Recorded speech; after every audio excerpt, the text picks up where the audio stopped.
Hello friends. Ishwar educational tree YouTube channel पर आपका स्वागत है। ये YouTube channel Ishwar school Khirja Tibna का बनाया हुआ है। अगर आपने इसे अभी तक सब्सक्राइब नहीं किया, सब्सक्राइब करें। आज हम पढ़ेंगे अपना अगला topic present continuous tense. Present continuous पढ़ने से पहले मैं बता दूं, इससे पिछला जो टेंस है और वाक्य बनने के जो फॉर्मूले है वो अपने पिछले वीडियो में पढ़ लिए हैं। तो अगर आपने वो पिछला वीडियो नहीं देखा है तो उसे ज़रूर देखें ताकि आसानी से समझ में आ सके। आज हम पढ़ रहे हैं प्रेजेंट का दूसरा प्रेजेंट कंटिन्यूअस टेंस। सबसे पहले पहचान। इसकी पहचान होती है वाक्य के अंत में रहा है, रही है, रहे आता है। जो हिंदी वाक्य होता है उसके अंत में रहा है, रही है, रहे हैं आएगा। हेल्पिंग वर्ब इसमें लगती है इज एक वचन के साथ में, सिंगुलर के साथ, आर बहुवचन प्लूरल के साथ और एम आई के साथ में प्रयोग होता है।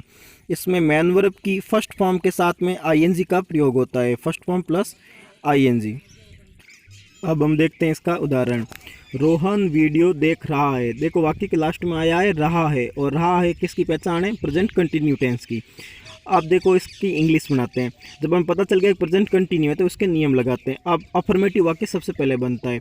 इसमें हम फॉर्मूला लगाएंगे। फॉर्मूले मैंने कल वाले वीडियो में बताए थे कि सब्जेक्ट पहले आता है या हेल्पिंग वर्ब। तो फॉर्मूले के हिसाब से अफर्मेटिव में सबसे पहले आता है सब्जेक्ट। तो यहाँ सब्जेक्ट कौन है? रोहन वीडियो देख रहा है, तो देखने का काम कौन कर रहा है? रोहन। तो रोहन सब्जेक्ट है, करता है, तो सबसे पहले हम सब्जेक्ट लिखेंगे रोहन।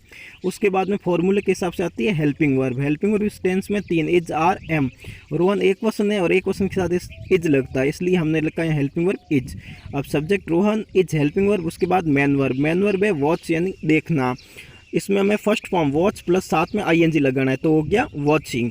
तो सब्जेक्ट हेल्पिंग वर्ब और मैन वर्ब के बाद में आएगा ऑब्जेक्ट, और ऑब्जेक्ट बस गया वीडियो। तो subject Rohan, helping verb is, man verb watching और ऑब्जेक्ट हो गया वीडियो। तो रोहन इज वॉचिंग वीडियो। अब हम देखते हैं अगला सेंटेंस नेगेटिव। नेगेटिव के फॉर्मूले में सबसे पहले आता है सब्जेक्ट। तो सब्जेक्ट हो गया रोहन, फिर आती है हेल्पिंग वर्ब। तो हेल्पिंग वर्ब हो गई एक क्वेश्चन के हिसाब से इज, और फिर आता है नॉट। तो नॉट, फिर मैन वर्ब आती है, तो मैन वर्ब हो गई first form plus ING watching, और फिर ऑब्जेक्ट वीडियो। फिर हम बनाते हैं इंट्रोगेटिव वाक्य। इंट्रोगेटिव वाक्य में सबसे पहले आती है हेल्पिंग वर्ब। तो हेल्पिंग वर्ब लिख दी एज, फिर सब्जेक्ट रोहन, फिर मैन वर्ब वॉचिंग, और फिर ऑब्जेक्ट हो गया वीडियो। टाइम दिया हुआ नहीं है और क्वेश्चन मार्क लगा दिया। फिर इंट्रोगेटिव नेगेटिव। इंट्रोगेटिव नेगेटिव में फॉर्मूले के हिसाब से सबसे पहले आती है हेल्पिंग वर्ब। तो इज, फिर सब्जेक्ट रोहन, फिर नॉट, फिर मैन वर्ब वॉचिंग, और फिर ऑब्जेक्ट हो गया वीडियो और क्वेश्चन मार्क। अब हम पढ़ते हैं नेक्स्ट टेंस। नेक्स्ट है प्रेजेंट का तीसरा प्रेजेंट परफेक्ट टेंस।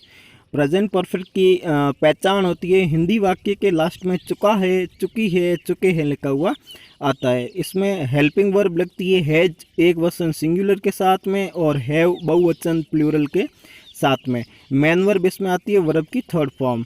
मतलब जैसे अगर मान लो मैन वर्ब जाना है गो, तो गो की 3 फॉर्म होती है go, went, gone. Go first form, went second form, gone third form. तो इस टेंस में हर वर्ब की थर्ड फॉर्म प्रयोग में ली जाती है।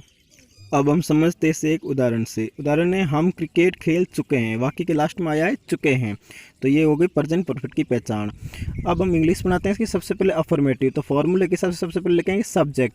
हम क्रिकेट खेल चुके हैं, खेलने का काम कौन कर रहे हैं? हम। तो हम हो गए सब्जेक्ट यानी कर्ता। तो सबसे पहले हमने हमको वी अंग्रेजी में लिखा वी। वी हो गया सब्जेक्ट। उसके बाद में हम लिखे हेल्पिंग वर्ब। हेल्पिंग वर्ब इसमें लगती है हैज और हैव। तो हैज एक वचन, हैव बहुवचन, या वी हम बहुवचन है इसलिए लगा हैव। फिर आती है मैन वर्ब। मैन वर्ब की इसमें लगती है नियम के हिसाब से थर्ड फॉर्म। तो प्ले की थर्ड फॉर्म होती है प्ले, प्लेड, प्लेड। प्लेड होती है तो हमने लिखा प्लेड। मैन वर्ब के बाद देखते हैं क्रिकेट। क्रिकेट हो गया ऑब्जेक्ट।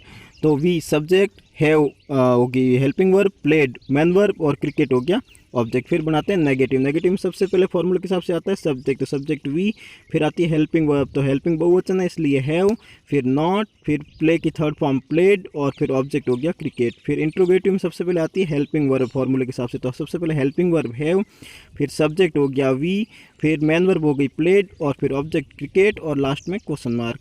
फिर इंट्रोगेटिव नेगेटिव फॉर्मूले के हिसाब से सबसे पहले आता है हेल्पिंग वर्ब। तो हैव, फिर सब्जेक्ट वी, फिर नॉट, फिर मैन वर्ब प्लेड, और फिर ऑब्जेक्ट क्रिकेट और क्वेश्चन मार्क।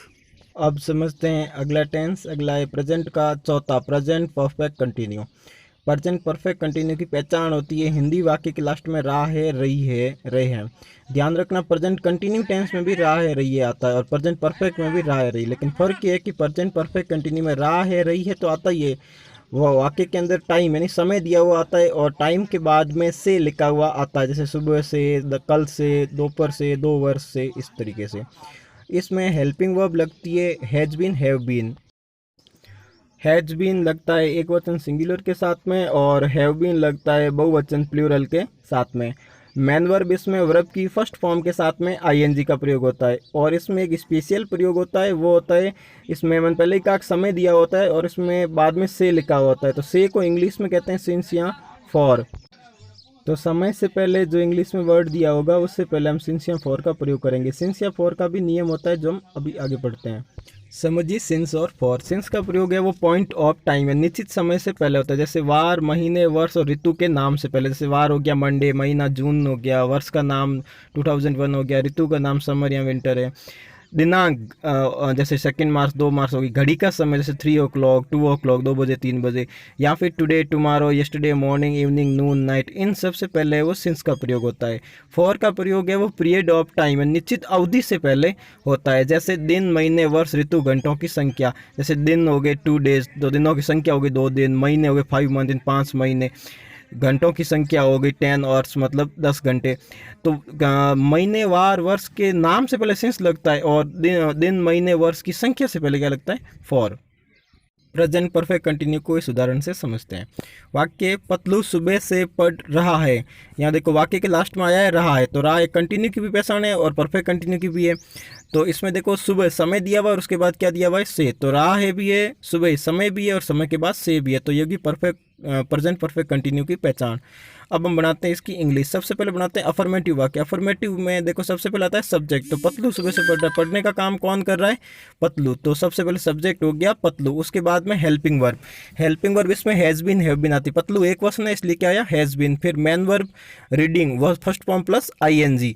और फिर समय मॉर्निंग है, उससे पहले सिंस या फॉर का प्रयोग। तो मैंने कहा मॉर्निंग से पहले अभी मैंने बताया था सिंस का प्रयोग होता है, तो सिंस और फिर मॉर्निंग। फिर बनाते हैं नेगेटिव। नेगेटिव सबसे पहले आता है सब्जेक्ट, तो पतलू। फिर आती है हेल्पिंग वर्ब, तो हैज और फिर लग गया नॉट और फिर बीन। ध्यान रखना जब भी जोड़े वाली वर्ब आती, जैसे हैज बीन है, हैव बीन है, दो साथ में आती जोड़े वाली, तो ये सिर्फ अफर्मेटिव वाक्य में साथ में रहती है, बाकी तीनों में अलग हो जाती है। जैसे नेगेटिव बीच में नॉट आ जाता है, आगे देखो इंट्रोगेटिव बीच में सब्जेक्ट आ जाता है, और इंट्रोगेटिव नेगेटिव चौथे में सब्जेक्ट और नॉट दोनों बीच में आ जाते हैं। तो फिर बनता है पतलू हैज। नेगेटिव बनता है सबसे पहले सब्जेक्ट पतलू, फिर हेल्पिंग वर्ब हैज, नॉट, फिर बीन, फिर मैन वर्ब रीडिंग, फिर समय से पहले सिंस का प्रयोग, और फिर मॉर्निंग। इसी प्रकार से हम इसका बढ़ाएंगे आगे इंट्रोगेटिव और इंट्रोगेटिव नेगेटिव। बस इतना ध्यान रखना इसमें कि हैज और बीन जो है वो सिर्फ एक अफर्मेटिव में साथ में रहती है, बाकी अलग हो जाती है। और समय से पहले सिंस और फॉर का प्रयोग। और ध्यान रखना समय हमेशा सबसे लास्ट में लिखा जाता है और उससे पहले सिंस या फॉर का। Thank you for watching this video. This video is created by Narendra Singh Rajpurohit. Thank you again.